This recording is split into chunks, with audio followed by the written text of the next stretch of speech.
Cora Dyer tore the frozen blanket off her own shoulders and wrapped it around her 4-year-old daughter's blue lips. Bertie had stopped shivering. That was worse. Beside them, 7-year-old Tess pressed her face into Cora's ribs and whispered that the driver had stopped breathing. Outside, Montana was trying to kill them with every gust of wind. Cora had run from Missouri with 2 daughters, a jar of stolen coins, and a lie she had written to a stranger named Rowan Shaw. She had promised him she was alone. She was not alone. And now, they were dying on his doorstep. Let me take you back to the beginning.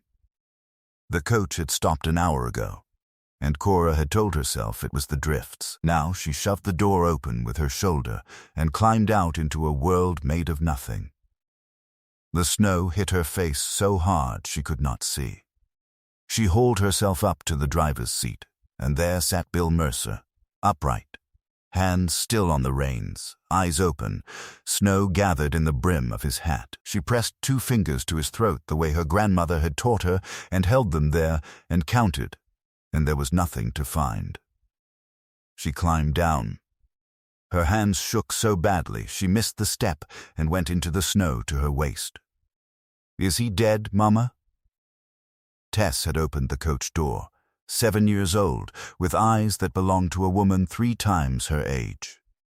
Yes, Cora did not lie to Tess. She had made that promise the night they ran from Ansel, and she had kept it through 6 months of barns and church floors and other people's cold charity. Tess deserved the truth, even the ugly kind. Especially the ugly kind. "Are we going to die too?" No. Inside, Bertie lay on the seat wrapped in every scrap of cloth Cora owned.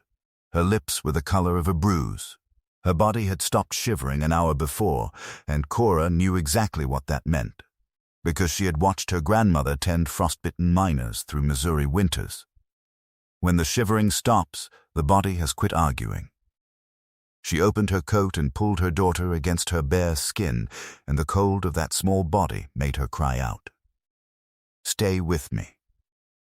You hear me, baby? Stay right here." Bertie did not answer. Bertie had not spoken above a whisper in 3 months. Not since Ansel. "Mama," Tess's voice, too steady for a child. "What do we do?" Cora looked through the frosted window, white in every direction. The road was gone. The world was gone. Somewhere ahead, a mile or 5, a man named Rowan Shaw had a house with a fire in it. A man she had never met. A man she had lied to. "We walk," Cora said. She wrapped Bertie inside her coat and buttoned it over the child so that only the small face pressed against her collarbone. She could feel the breathing. Shallow, wrong, Tess buttoned her thin coat to her throat and picked up the carpet bag that held everything the 3 of them owned in the world. "I'll carry the bag." Cora almost broke. Right there, watching her 7-year-old ready herself to walk into a blizzard. "Hold on to my coat. Don't let go for any reason. If you can't see me, you pull hard." "Yes, Mama." She found the fence by walking into it. Her knee struck the post, and she went down on all 4s with Bertie jolting against her chest, and she bit her tongue to keep from crying out and tasted blood. And she got up. Post by post. That was how they moved. Her left hand on the wire, feeling for each one, counting 10, 15, 20. Her fingers had gone numb somewhere around 8, and she was navigating by feel alone, through drifts that grabbed at her skirts like hands. Then the wind shifted, and she smelled wood smoke. "Tess, do you smell that?" "Yes, run toward it. Stay on the wire. Move fast." A yellow square appeared in the white. A window. Cora screamed into the wind, and the wind ate her voice before it traveled 10 feet. She found the gate, crossed a yard she could not see, tripped over something buried, climbed steps she could not see, and hammered on a door with a fist she could no longer feel. The door swung open. The man who filled it was enormous. He had come from sleep, and his long dark hair hung loose past his collar, and a thick dark beard covered a jaw that looked hacked out of the mountain behind him. He wore a hide shirt, half-buttoned, and a rifle hung easy in one hand, and his eyes were a hard, flat gray that fixed on her, with the sharp focus of a man used to trouble arriving unannounced. "Who in the hell are you?" "Cora Dyer. You sent for me." She could barely stand. "Your stage driver is dead a mile back. My daughter is dying of the cold in my arms right now. Let me in." Rowan Shaw looked at the woman on his porch, at the snow caked in her lashes, at the small blue face buttoned inside her coat. He stepped back. "Get in." Now, Cora went straight for the fireplace and dropped to her knees before it. The embers were low and orange. She fought her coat open with fingers that would not obey her, and pulled Birdie free. "Build that fire up," she said, without turning around. "Blankets, warm water, not hot, warm, and broth if you have it." He moved fast for a man that size, logs on the fire, blankets out of a chest against the wall.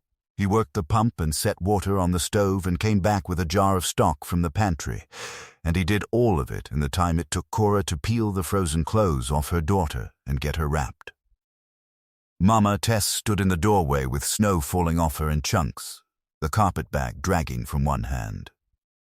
She looked at the strange house, the strange man, the rifle leaning by the door. "Come here, baby."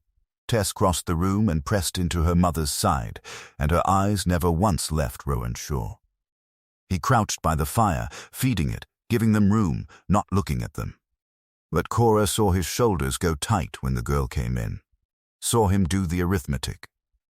He turned his head. "Your letter said you were alone." "I know what my letter said. That's a 7-year-old girl standing there. And that's a baby in your arms. I'm a widow. Her name is Birdie. She's 4. The one giving you that look is Tess. She's 7. Cora met his eyes over her daughter's head. "I lied. I had to. No man in this country answers a letter from a woman dragging 2 children through winter. You'd have picked someone easier." Rowan's jaw tightened. He stood, and Tess flinched. One small step backward, her hand finding Cora's sleeve and gripping. He saw it.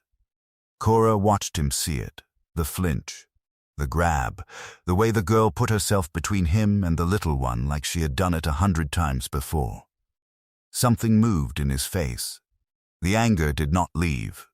It only shifted aside to make room for something else. Who taught her to be afraid of men? Life did. I asked who. Cora hesitated. My husband's brother. When Isaac died, the house went to Ansel. He wanted us gone. He wasn't gentle about making that clear. He hit them.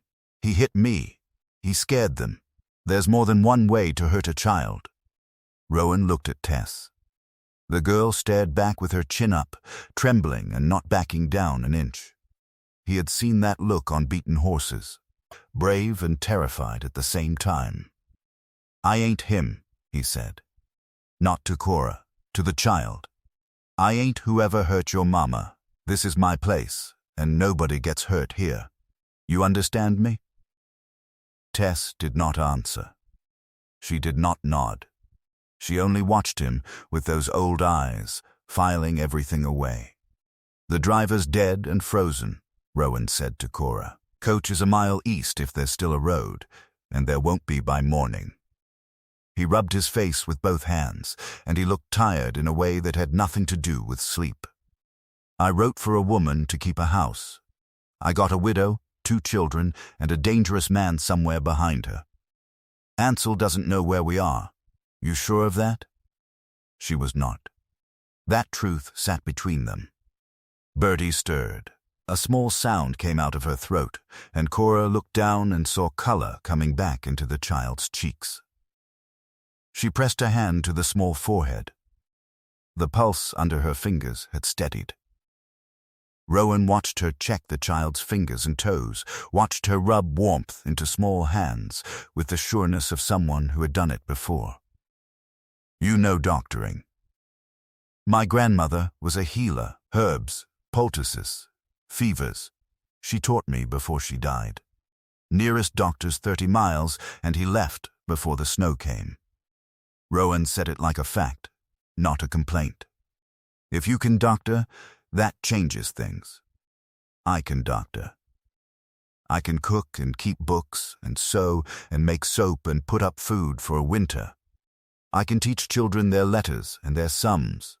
I can do anything you need doing, Mr. Shaw. And I will work harder than any woman you could have found, because I have more to lose. She held Bertie tighter.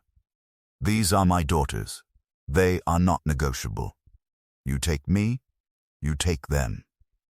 The room went quiet, but for the fire. Rowan Shaw stood looking at this half-frozen woman kneeling on his floor, giving him terms as though she had a single card left to play. She had nothing, no money, no road, no way out until the thaw. She was entirely at his mercy, and she knew it, and she was still setting conditions. What was her name? Cora asked. He blinked. What? Your wife. What was her name? Delia. How long? 14 months. How did she die? His whole body went rigid. That ain't your business. It is if I'm to sleep in her house. Cora did not look away. I need to know what I'm walking into. Nobody had spoken to Rowan Shaw like that in 14 months.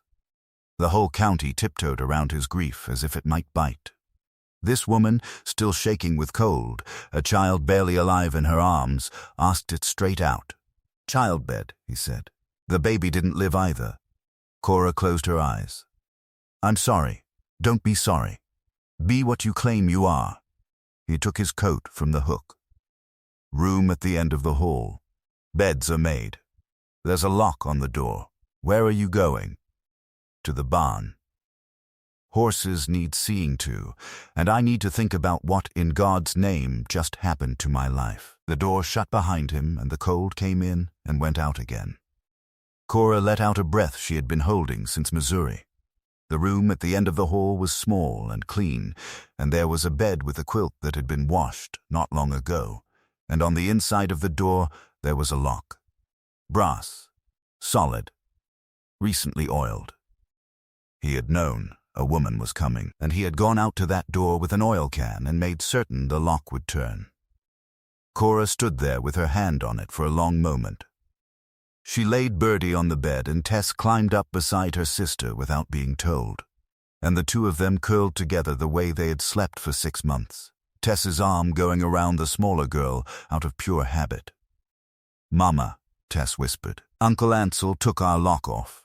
This isn't Uncle Ansel's house. Cora turned the key and tested it twice. Then she sat in the only chair, facing a window full of falling snow, and let herself shake. Not from the cold, from all of it, 6 months of fear finding the first crack in her armor. From the bed, Bertie shifted in her sleep. One small hand reached out, found nothing, and pulled back. Then her lips moved. Warm. One word. The first word she had spoken to anyone but her sister in 3 months. Cora pressed her hand over her mouth and cried without making a sound. She was up before dawn, and she had the fire built and the kitchen half scrubbed before he came in with an armload of wood. He stopped when he saw her. You're up. I've been up. He stacked the wood and straightened and looked at the dishes drying on the counter, at the coffee starting to steam, at this woman standing in yesterday's dress with her sleeves shoved past her elbows and her hair tied back with a strip torn off her own petticoat. You nearly died last night. Nearly doesn't count. And your kitchen died a long while back. Something twitched at the corner of his mouth. It was not a smile. Not yet. Delia kept it better. I don't doubt it. Sit down. I'll have eggs in 10 minutes if you've got eggs.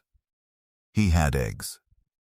A ranch hand named Wes Kerrigan brought them in from the coop, 19 years old, tall and thin, a boy's face and a man's hands, red with cold.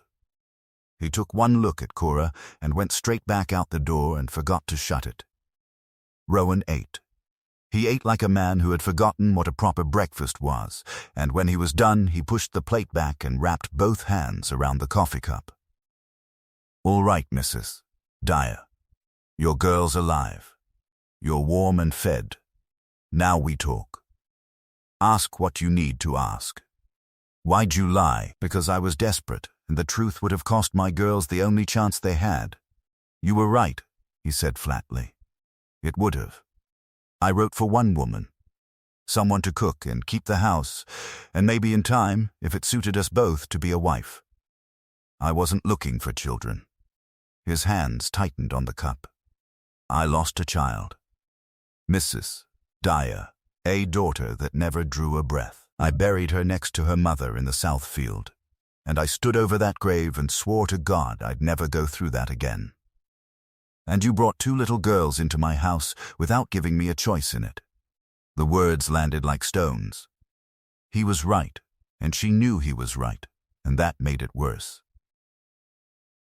"You had a choice," she said quietly. "You could have left us on the porch, in a blizzard, with a child going blue." His voice cracked with something between fury and disbelief. "What kind of man do you take me for? The kind who opens his door in a storm and gives a stranger a room with a lock, and who oils that lock before she ever gets there?" Cora set her cup down. "That's why I chose you. Of all the notices I read, yours was the only one that asked for a woman of good character instead of a woman who was young and pretty. You were looking for a person, not a purchase." He stared at her. The fire popped. "That don't make the lie all right." "No, it doesn't, and I won't make excuses for it." She folded her arms across herself, holding herself together. "But Tess and Birdie are not negotiable. If you want me gone at the thaw, I'll go. They go where I go. Always, I'm not turning anybody out in winter. I'm not that cruel, and I'm not that stupid. Then give me the winter. Let me prove what I'm worth. If you still want us gone come spring, I'll leave without one word of argument." Rowan Shaw went to the window and stood with his back to her a long while. "The little one," he said. "Why don't she talk?" Cora's throat closed. She made herself speak anyway. "After Isaac died, Ansel moved into the house. It was legally his. He wanted us out, but he wanted it to look like we chose to go, so the neighbors wouldn't judge him." She stared at the tabletop. "So he came to our room at night, stood in the doorway in the dark, and told us all the things that happened to women alone. Birdie was 3. She stopped talking the 2nd week. She hasn't sung since. She used to sing every morning while I brushed her hair, Mr. Shaw, every single morning." Rowan did not turn around, but she saw his hand close on the window frame until the knuckles went white. The winter closed over them like a lid, and inside it they learned each other. Cora scrubbed 14 months of grief out of that house. She hauled the mending pile out of the corner and worked it down to nothing. She scoured the stove, aired the rooms, put up what stores there were to put up. She found Delia's herb garden dead under the snow and made a note of where it lay. For spring. Tess watched Rowan Shaw the way a sentry watches a tree line. "I'll watch him every day," she told her mother. "And if he's bad, I'll know first. I always know first. I know you do, baby." She tested him in the 4th week. Cora came out of the pantry and found her daughter standing in the middle of the kitchen with Rowan's good hunting knife in her hand, taken down off the high shelf where he kept it. Deliberately, in the open, where he was bound to see.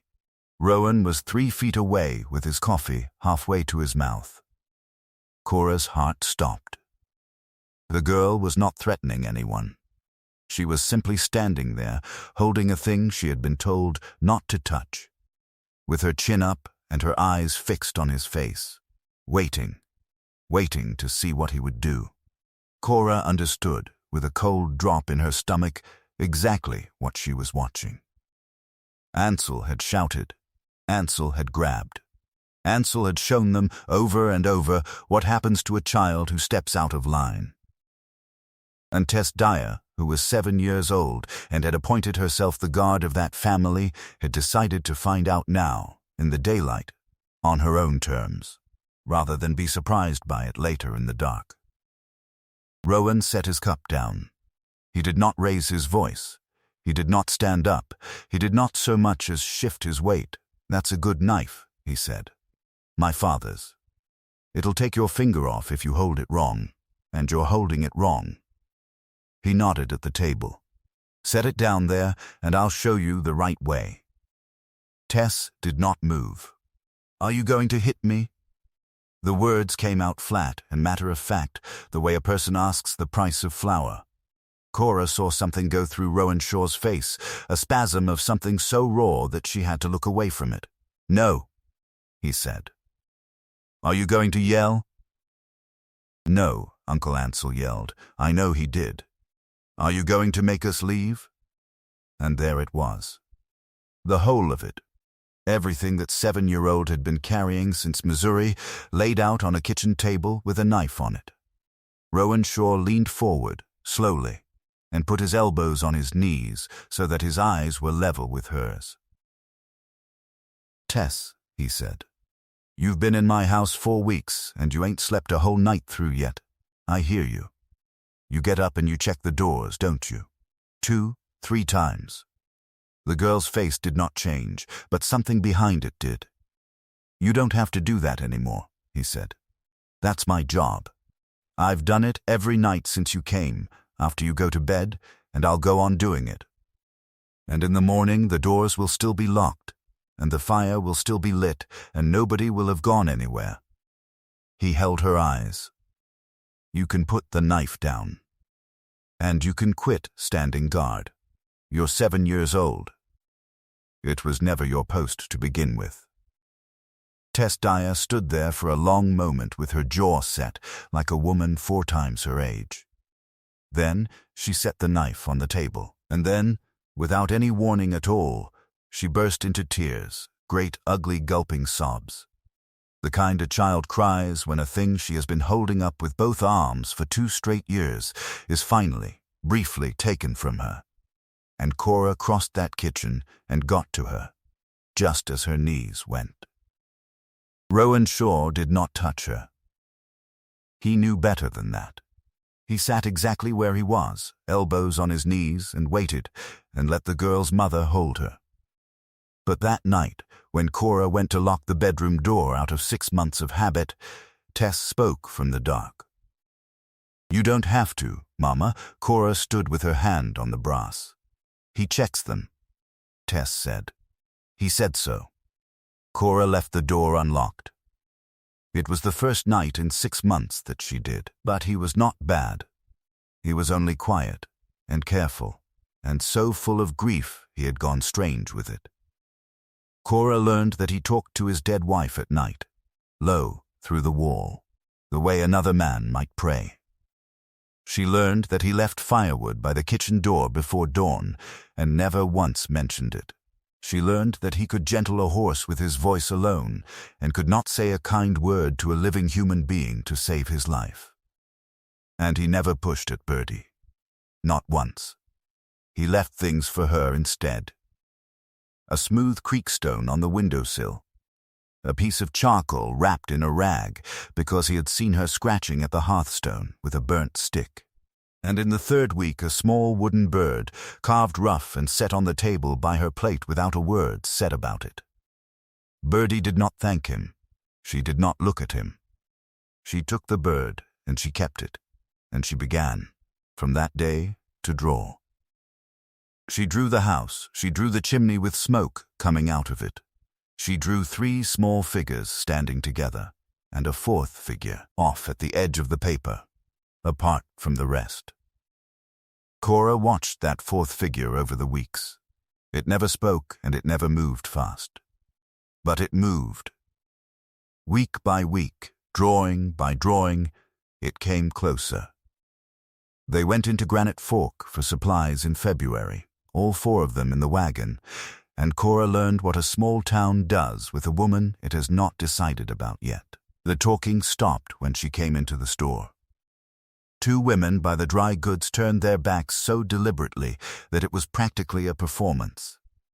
The storekeeper's wife served her with the tips of her fingers and did not once meet her eyes, and when Cora asked after thread, she was told, quite pleasantly, that they were out, though Cora could see 3 spools of it on the shelf behind the woman's head. Tess saw all of it. Tess missed nothing, ever. "They don't like us," she said, on the wagon seat going home. "They don't know us. That's not the same as not liking us. They've decided already. Then they'll have to undecide," Cora said.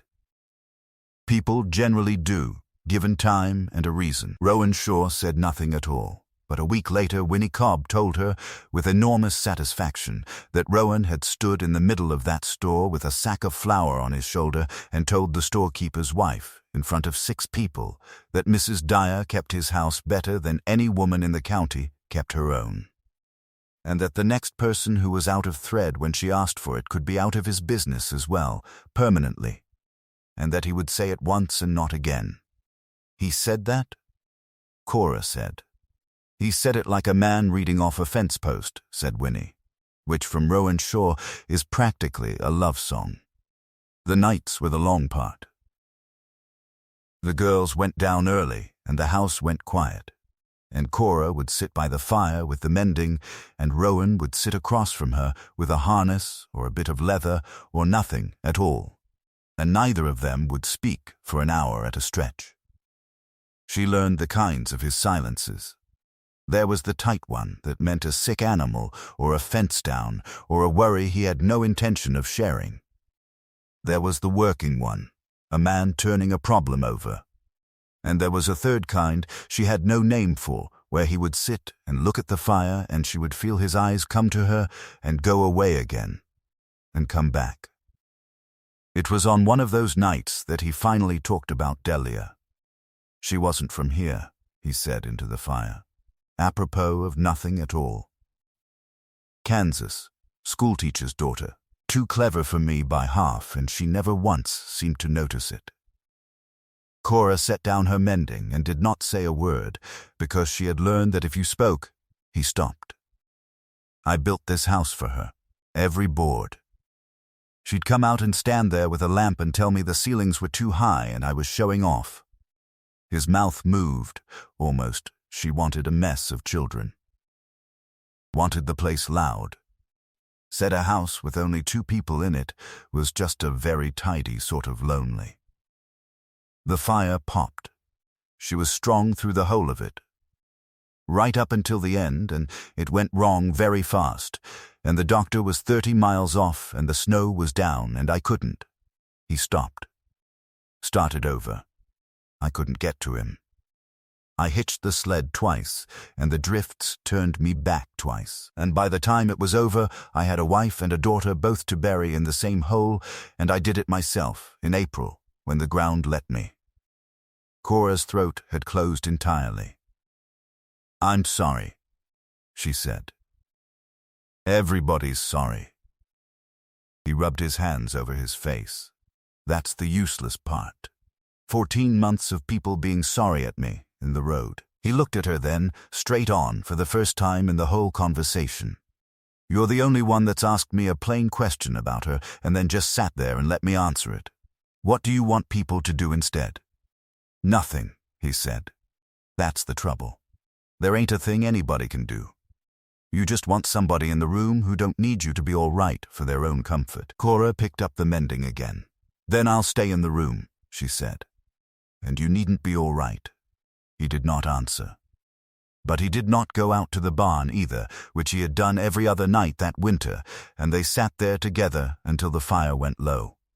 The barn was where she found it. She had gone out for kindling in the 2nd month, and she went past the stalls to the back where the tools hung, and there was a shape under a tarp of sacking in the corner, shoved back under the eave where a man would put a thing he did not want to see. She lifted the corner of the sacking. It was a cradle. It was the finest piece of work she had ever laid eyes on. The wood was pale and close-grained, and it had been sanded until it was soft as skin. The rockers curved like something grown rather than made. Along the headboard, cut deep and careful by a hand that had gone slow to get it right, was a run of pine trees and a single small star. And there was dust on it, 14 months of it, thick and grey, and it had never once been used. Cora Dyer stood in a cold barn and looked at a cradle a man had built for a daughter who never drew breath, and understood exactly what kind of man had opened the door to her in the storm. She covered it back over, exactly as she had found it. She did not tell him she had seen it. And she did not tell the girls.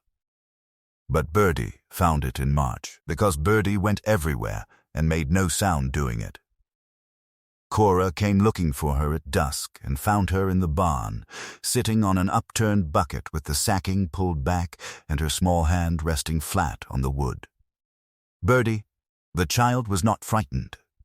She was studying it, the way she studied everything, with those enormous, serious eyes. And then, before Cora could stop her, she reached into her apron pocket and took out the little carved wooden bird, and she leaned over and laid it down in the middle of that cradle. Careful, the way you lay down a sleeping thing. "Baby," Cora said, very softly. "Why did you do that?" Birdie looked up at her, and she whispered, in the small, cracked voice of a child who had not used it in months. "So it isn't empty." There was a sound in the barn doorway.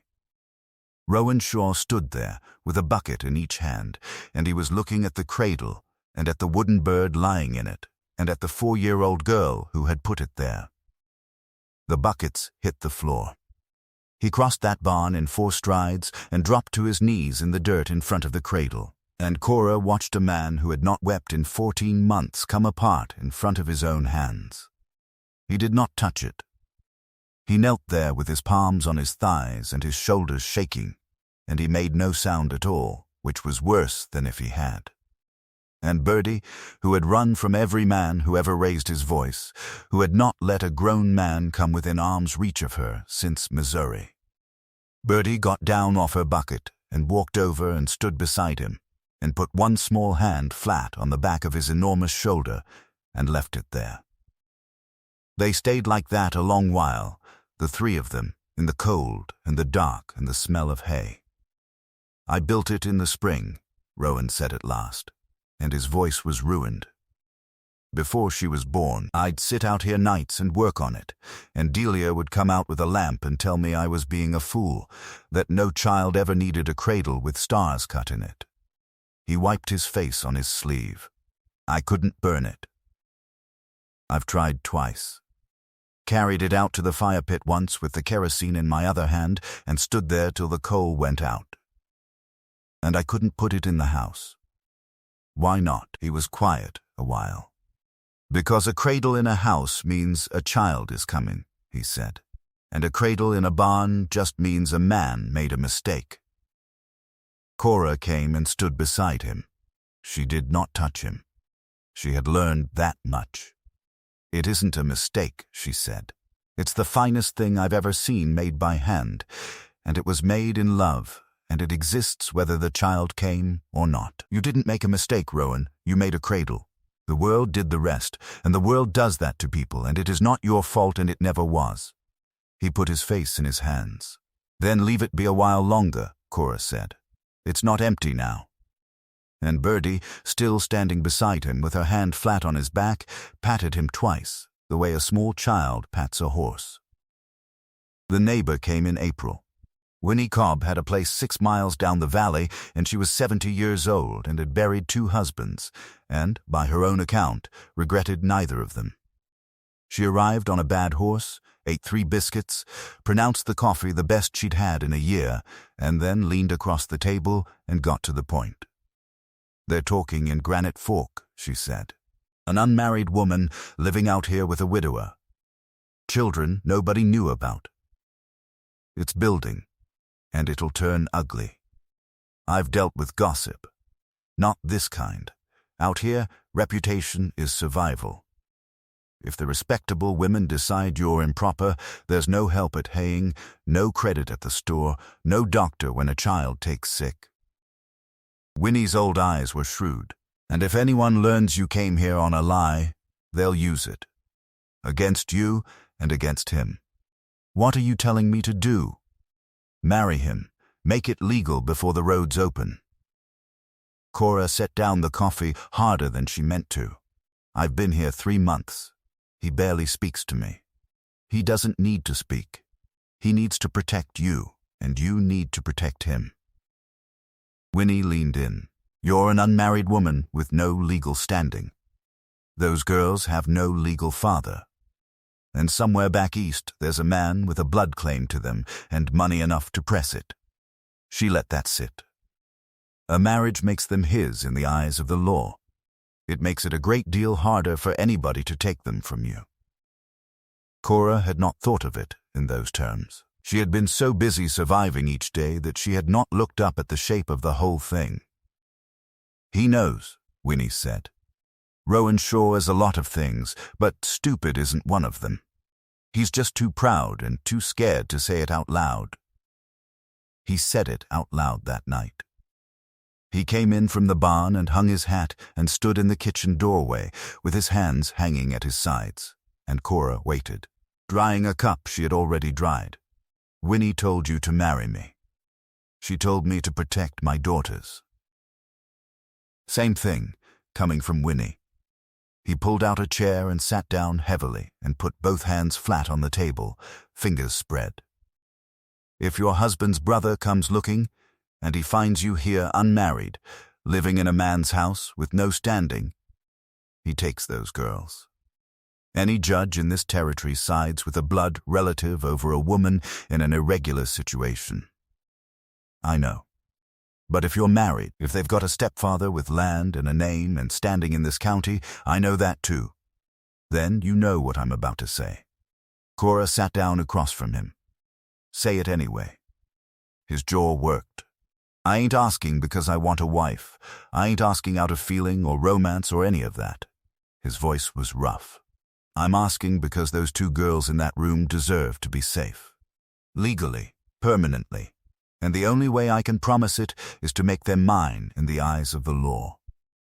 You're proposing. I'm offering a name and protection and legal standing. And in return you go on being what you've been to this place since the night you came into it. He stopped. He seemed to have run out of words and to be furious about it. Cora's eyes burned. She did not let the tears fall. What about Delia? He flinched. What about her? You still love her. You talk to her through the wall at night, Rowan. I hear you. How does a dead woman feel about you marrying a stranger? Delia would tell me to quit being a fool and do the right thing. His voice cracked once and then held. She was more practical than me by a mile. She'd look at those girls and she'd say, Rowan Shaw, you protect them. That's what a man does. Cora looked at him. This broken, careful, stubborn man who carved wooden birds for a child that feared him and left firewood by the door and could not say a soft word out loud to save his life. I have conditions, she said. Name them. The girls call you whatever they choose. You never push. Birdie especially. She comes to you in her own time or she doesn't come at all. Agreed, I keep my own room until I decide otherwise. A marriage on paper is not a marriage in that bedroom. Not until we're both ready. I'd expect nothing else. And one more. Cora leaned forward. You stop apologizing to Delia's ghost for being alive. She's gone, Rowan. She'd want you here. All the way here. Not standing half in a grave with her. He went very still. The fire crackled. Through the thin wall, Tess's voice carried, reading aloud to her sister. That's a hard ask, he said. Everything worth doing is hard. You told me that about ranching. It's true about living. He was quiet so long, she thought he might get up and walk out. Instead, he put his hand on the table between them, palm up, open. A hand that had built a house and a cradle and buried a wife and a daughter, and that had carried a stranger's frozen child to a fire without being asked. Cora put her hand in it. They were married in May by a circuit preacher named Tate in the front room, with Winnie as witness and Wes standing by the fireplace in a clean shirt holding a fistful of wildflowers he'd found God knew where. Tess wore a ribbon Winnie had brought and stood very straight with her hands clasped. Bertie held the wooden bird in one fist and her sister's fingers in the other. Cora wore Delia's dress. She had not meant to. She had been hunting a tablecloth in the trunk at the foot of his bed and found it folded underneath. Cream cotton, plain, a few small flowers stitched along the hem. And it fit her as though it had been cut for her, which felt like either a sign or a cruelty, and she could not decide which. Rowan came out of the barn and saw her and stopped breathing. She watched the color leave his face. "I'll change," she said. "I should have asked." "Don't." His voice was rough as bark. She'd want it worn. She'd hate it sitting in the dark. The ceremony took 4 minutes. Afterward they ate together at the table, all of them, and Winnie told the story of her own wedding 40 years back. When her husband had been so rattled, he'd said "I don't" instead of "I do," and the preacher had to start over. And Tess laughed.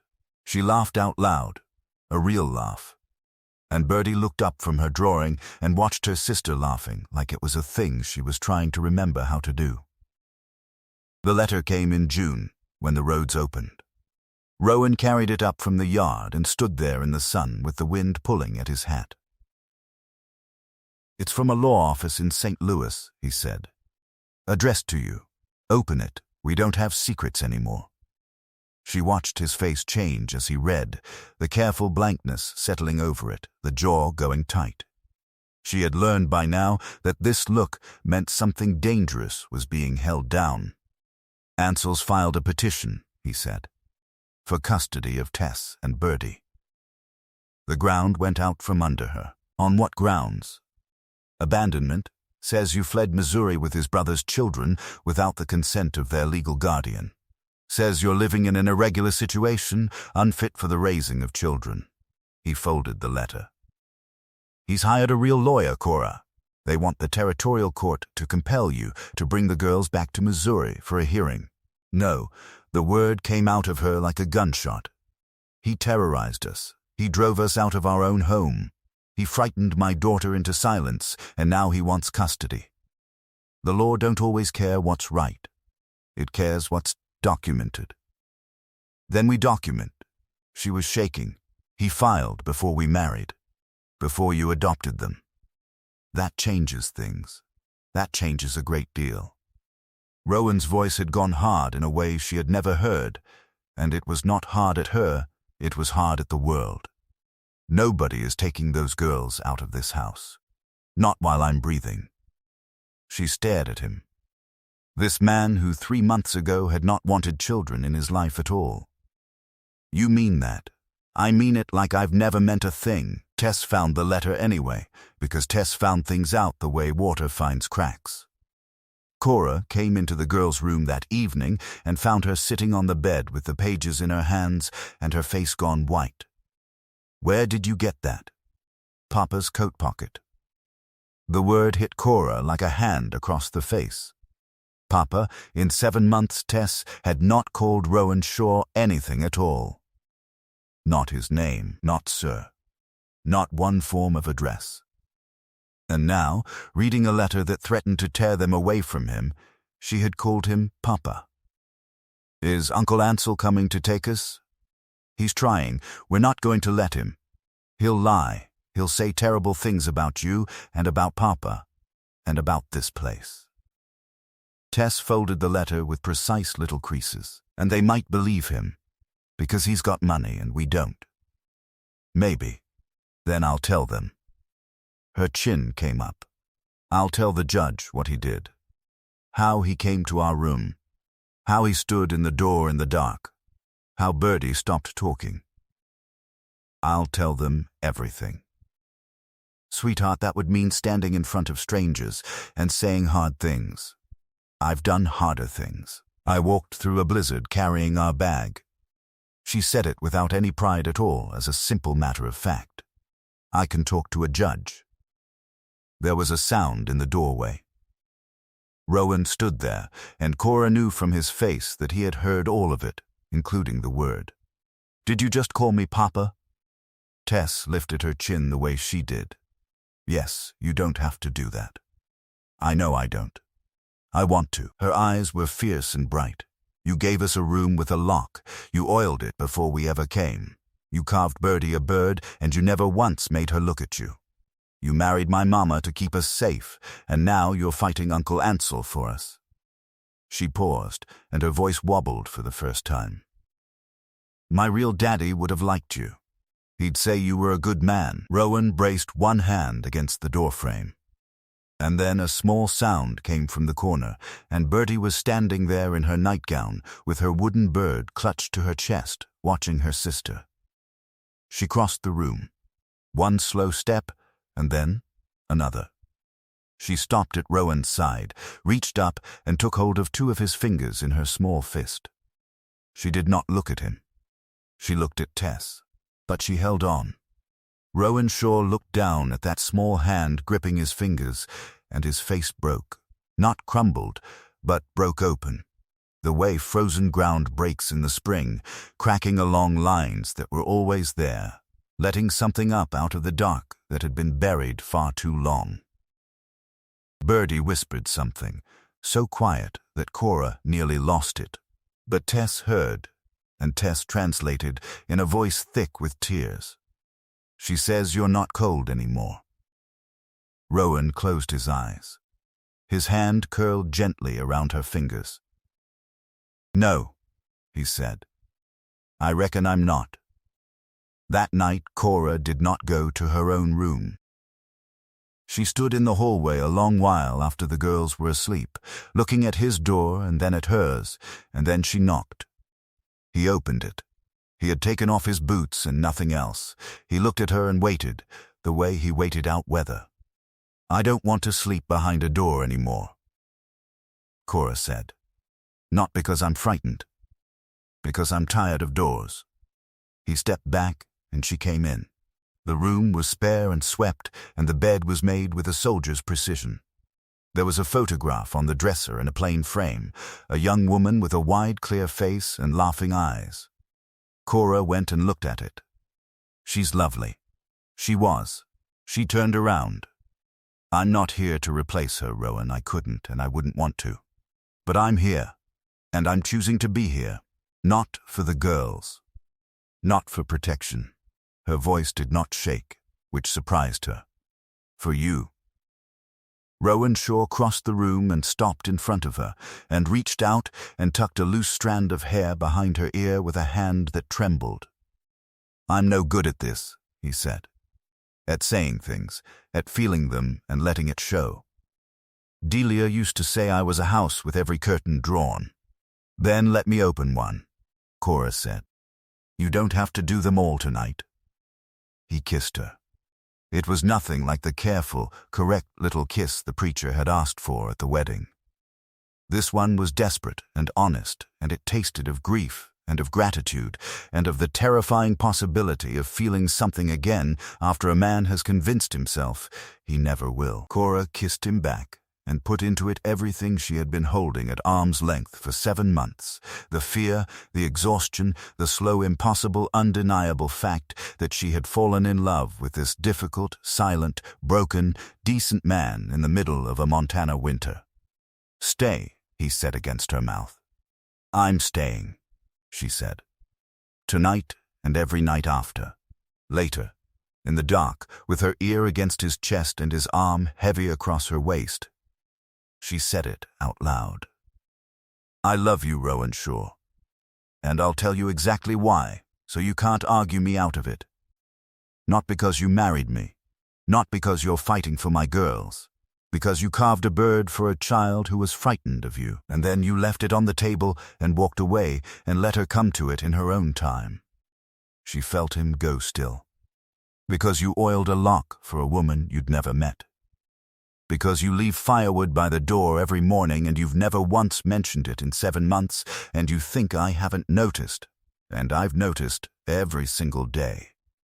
He was quiet so long she thought he had gone to sleep. I love you too, he said at last, and the words came out of him like something dragged up from a great depth. I didn't plan on it, fought it every day since February. His arm tightened around her. You came into my house with 2 frozen children and a lie, and you made everything better. You made me better. We made each other better." "Yeah," Rowan said, and pressed his mouth to her hair. "We did." Cora Dyer came up the road on a Tuesday in late July with a lawyer beside him. Cora was teaching Tess her sums at the kitchen table when she heard the horses. She went to the window and her blood stopped. Because she knew him at 200 yards, the way he sat a horse, the tilt of the hat. Because Isaac had worn his the same way. Brothers carry the same bones. "Tess, take your sister to the back room and lock the door." Tess looked once at her mother's face and did not ask a single question. Cora took off her apron and folded it on the table and walked out onto the porch and stood there with her back straight and her hand still, and waited for the man who had driven her across 1,000 miles of winter to ride into her yard. He pulled up 10 feet from the steps and smiled. It was the smile she knew, the one he had worn the first week, when he brought candy and called Tess a pretty girl. "Cora, you look well. Country life agrees with you. Get off this land, Ansel. Your land, is it?" He swung down. "Last I checked, it belongs to a man named Shaw. You're the hired help who got herself a ring." The barn door opened. Rowan came across the yard without hurrying, and Wes came behind him and moved wide, putting himself between the visitors and the house. They had talked about this. They had planned for it. Rowan had known this day was coming since the letter. He stopped beside her on the porch, close enough that their shoulders touched. "You're on my land," he said, "and you're harboring my brother's children." Ansel's smile did not move. "Their mother stole them out of my house in the middle of the night. Their mother took them somewhere safe. From what I hear, safe wasn't on offer where they were." The smile flickered. "I don't know what stories she's been telling you. Cora was always dramatic. Isaac spoiled her." "She stopped singing," Cora said, and her voice cut clean between the 2 men. "My 4-year-old daughter sang every morning of her life until you stood in our doorway in the dark. She hasn't sung in a year." "That's not a story, Ansel. That's a fact you made. That's your version. A court will hear mine. Then, let a court hear it." Rowan stepped down off the porch onto the ground where Ansel stood. He was taller by half a head and broader by a good deal, but it was not the size that made Ansel take a step back. It was the flat certainty in the voice. "I've adopted those girls, legal and filed. They carry my name. This is their home, and their mother is my wife. You want to take them, you go through every legal channel there is, and you do it proper. But you don't come onto my land and threaten my family." The lawyer stepped forward, professionally calm. "Mr. Shaw, no one is threatening anyone. We are asserting Mr. Dyer's rights as next of kin. His rights ended when he terrorized 3 people out of their own house." Rowan did not raise his voice at all. "You want to serve papers? Serve them on Isaiah Penn on Main Street. He's expecting you. But you are not seeing those children today. And if you come back onto this place without a judge and a marshal beside you, I'll treat you like any other trespasser." Ansel looked past him at Cora, and for 1 second the mask slipped, and she saw the thing underneath it, the same thing that had filled her bedroom doorway in the dark. But they were on open ground now, in daylight, and Rowan Shaw stood beside her, and Wes stood behind her, and behind a locked door in that house her daughters were safe. "This isn't finished," Ansel said. "It is here," said Rowan. They rode out. Cora watched them until they were nothing but dust on the road, and then her knees went. And Rowan caught her. The weeks that followed were the hardest of her life, and she had survived a blizzard. Isaiah Penn filed his counter-petition and gathered his testimony and documented everything down to the grain. Winnie Cobb gave a statement so fierce the clerk had to ask her twice to lower her voice. Wes Kerrigan, who had not willingly spoken to a stranger in his life, stood in a lawyer's office and described exactly what condition a woman and 2 children had been in when they came out of that blizzard and had to stop twice to get through it. Reverend Tate wrote a character reference. Even the storekeeper's wife, who had once been out of thread, signed a letter attesting to the respectability of the family at the Shaw place, which Winnie said was the closest thing to an apology that woman had produced in 30 years. Rowan sold 12 head of cattle to pay the lawyer. Cora found out afterward and started to argue and got exactly 1 sentence into it. "It ain't a discussion," he said, and went out to the barn. The night before they left for the hearing, Cora found him at the kitchen table at midnight with a lamp burning and his hands flat on the wood. "What if it isn't enough?" she said. "What if his money buys the decision? What if they hand my girls back to that house? Then I ride to Missouri and I bring them home." "Rowan, I'm not being dramatic. I'm telling you what will happen." He looked up, and his gray eyes were perfectly calm, and that was somehow more frightening than anger. "Those girls are not going back to a man who did that to them. If the law fails them, I don't. You'd break the law for children that aren't yours by blood. They're mine by everything that counts." He turned his hand over on the table and she put hers into it. "Blood didn't protect them, Cora. Blood is the thing that hurt them. What I'm offering is better than blood. It's a choice. And I make it every morning." They left the girls with Winnie, and that was its own kind of hard. Tess would not let go of Cora's hand at the door. "I should be there. I should tell them what he did." "You wrote it down, sweetheart. Every word of it. The judge will read it. Words on paper aren't the same as looking a man in the eye and saying it out loud." Cora knelt down in front of her daughter. "I know. And I have never been prouder of anybody in my life than I am of you for being willing." She took the girl's face in both hands. "But I need to keep you out of that room. Out of sitting in front of him while he watches you say it. That part is mine to carry. Let me carry it." Tess's lip trembled, the first time her composure had cracked in a year. "What if you lose?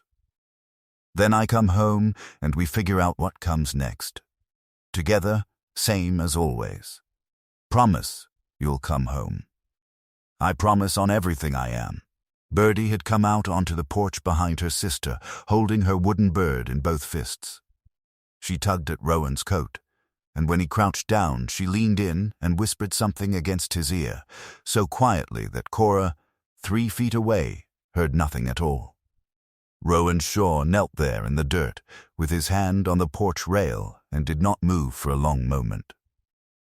"What did she say?" Cora asked when he finally stood. He had to try twice before his voice worked. "She said, 'Don't let the mean man win.'"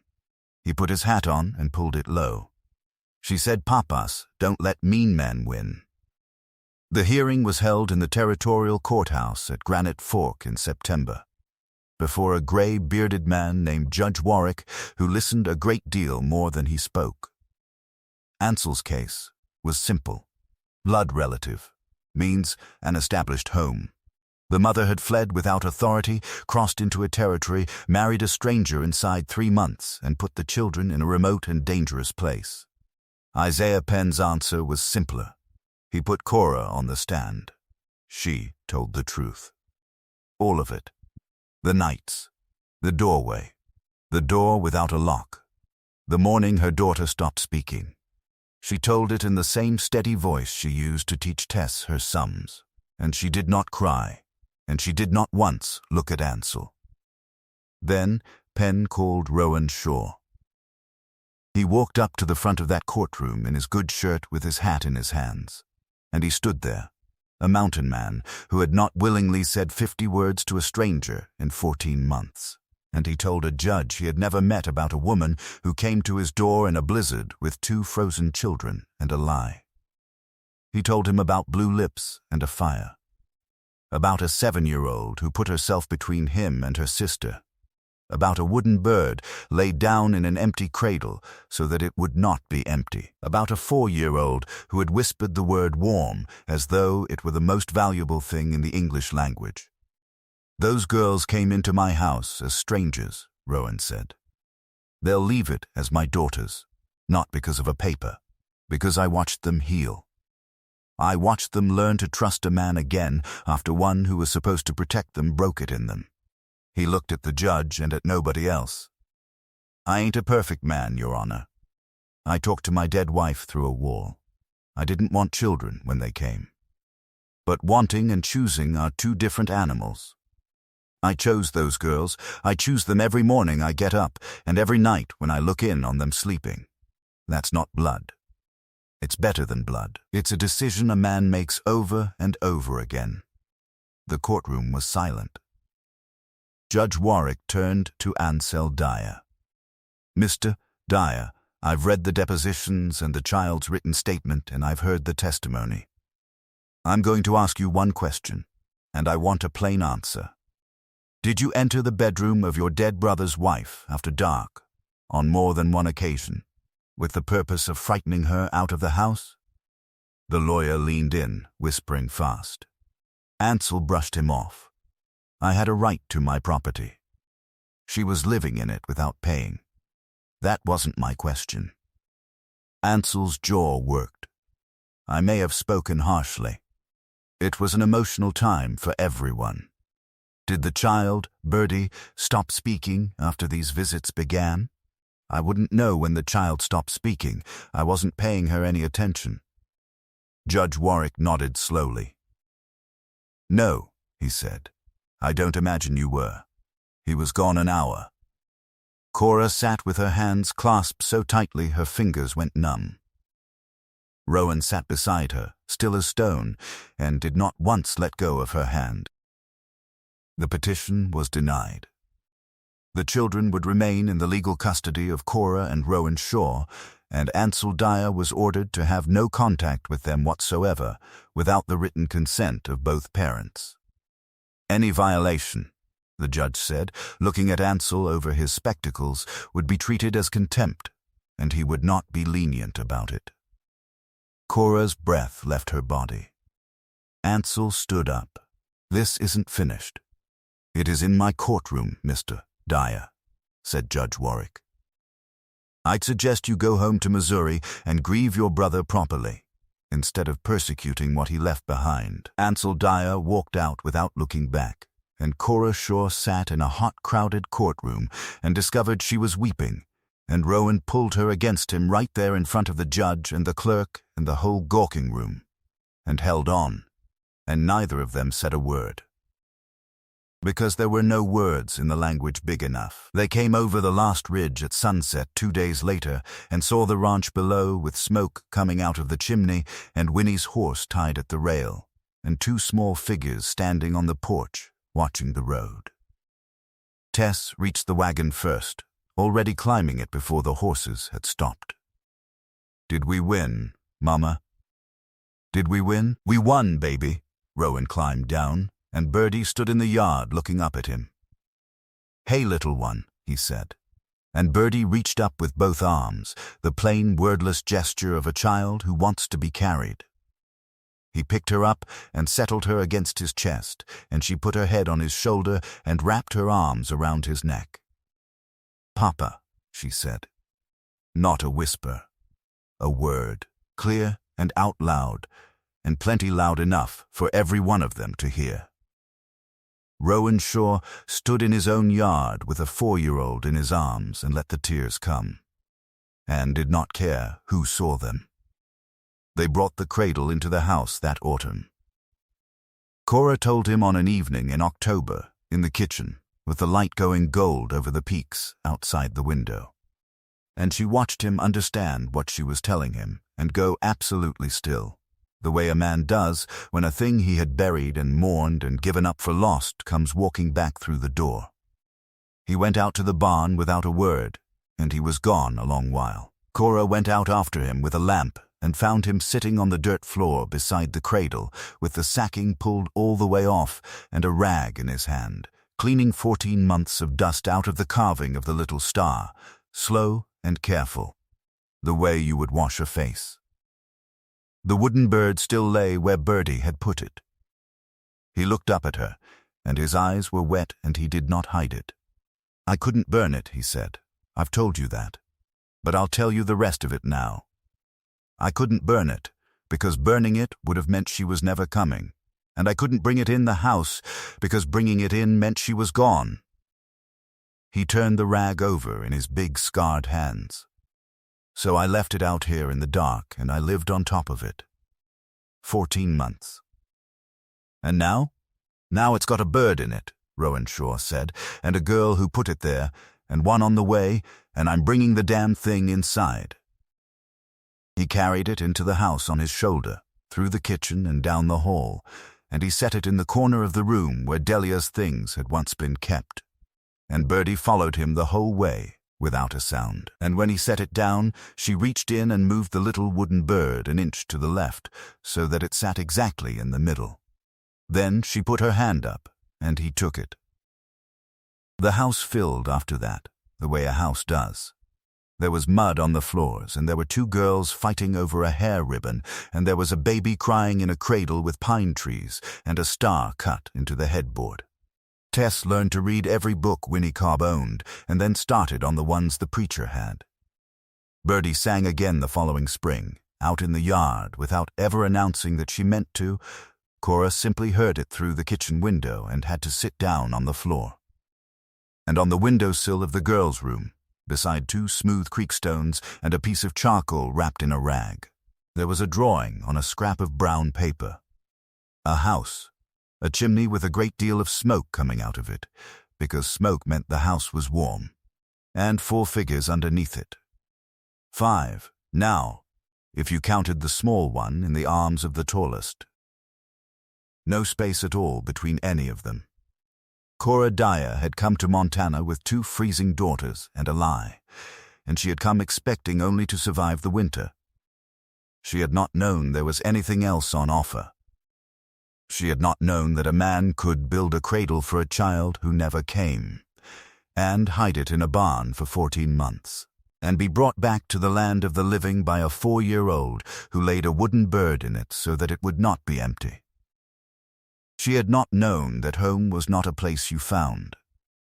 It was a thing you built, nail by nail, meal by meal, word by hard-won word, with somebody brave enough to build it beside you. And on the coldest nights, when the wind came down off the peaks and pushed at the walls of that house, Rowan Shaw would get up and go quietly down the hall and look in on all of them, the way he did every night of his life from then on. And he would stand a moment in the dark and listen to them breathing. And then he would go back to bed beside his wife, and he would not say one word to any ghost at all, because there was nobody left in that house who was not alive.